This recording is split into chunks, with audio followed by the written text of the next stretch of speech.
Hi, my name is Rebecca, and in today's lesson, you're going to learn how to use the present perfect easily and correctly to ask questions and also to answer. Now, the present perfect does make students nervous. They feel a little bit confused about when to use it, how to use it, and so on. But what I'm going to do today is show you a phrase that you can use that will make it easier for you to start using this tense and include it in your conversational English.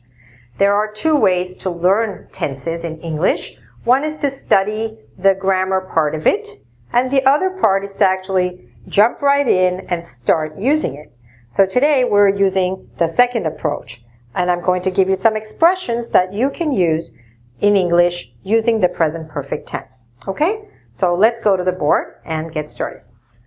Okay, so the expression that I'm teaching you today that you can use with the present perfect tense is this one. It's a question. Have you ever? The question, have you ever, means, have you even once in your life? Okay? Have you at any time in your life done a certain thing? And we're going to talk about what those things are. But when we say ever, we mean even once in your life. Okay? So let's look at some examples. Now, as you can see, even though the question starts off like this, have you ever, right? Using the present perfect, which is have. However, you could use regular verb with it, or you could use irregular verbs with it, right? So, if you use have you ever with a regular verb, it would sound like this. Have you ever lived in Japan? Right? Have you ever worked in a large company? Have you ever traveled to Spain? Have you ever played tennis? Or have you ever used an iPad? Okay? So you can see that we could use present perfect. And if the verb that you're using is a regular verb, then you simply use the past tense form, which is usually with D or ED. Correct?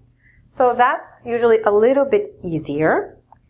It becomes a little more challenging when we use the present perfect with irregular verbs. So irregular verbs are those which have a different form as they have the base form. They have the simple past form, and then they have a third form, right? And that's the past participle, which you have to learn by heart. There's no other way to use it, okay? You have to memorize this. And most people remember from school learning this sort of long list of irregular verbs in their three forms, okay? For example, see, saw, seen, right? Break, broke, broken. That third form is what we need to use here. So these kind of questions could be, have you ever been to Tokyo? Right? Not have you ever was, but have you ever been to Tokyo? Have you ever read this book? That means even once in your life, have you read this book? Or have you seen them live? Who's them? In this case, them might be a band that you like, right? Have you ever seen them live? Or have you ever seen that movie, right? Have you ever eaten Mexican food? Have you ever taken the TOEFL exam? Have you ever heard of such a thing? That's an expression that we use sometimes, a kind of a question, a rhetorical question. When we learn about something that seems unbelievable, we say, have you ever heard of such a thing? Maybe somebody's behavior or some kind of a rule or some bureaucratic process that we find unbearable. We say, have you ever heard of such a thing? All right? That's the context in which you might be able to use that question. All right? So have you ever is the key term that you want to use with regular verbs or irregular verbs. And this is a way you can start using present perfect today when you go out and speak English. All right? Now, one other point, and that's the difference between these two words gone and been. So when we use them in a sentence, it makes a difference if you say I have gone somewhere or I have been somewhere.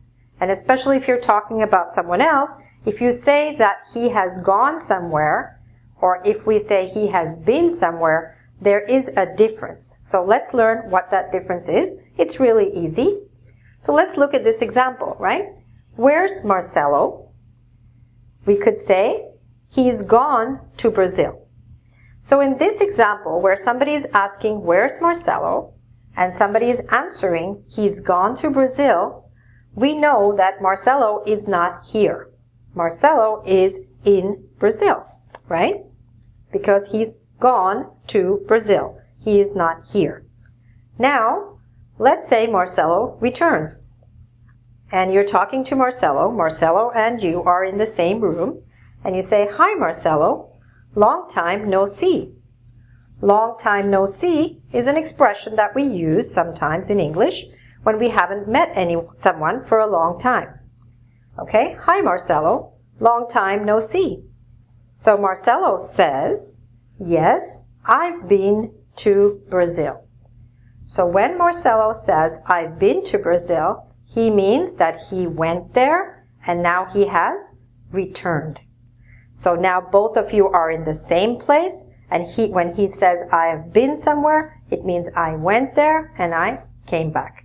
All right? So that's a small difference that you need to know about gone and been. All right? If you'd like to do a quiz on this important subject, on which you can almost do lots and lots of practice and almost never enough practice with present perfect, please go to our website, www.engvid.com. Thanks very much. Good luck with your English.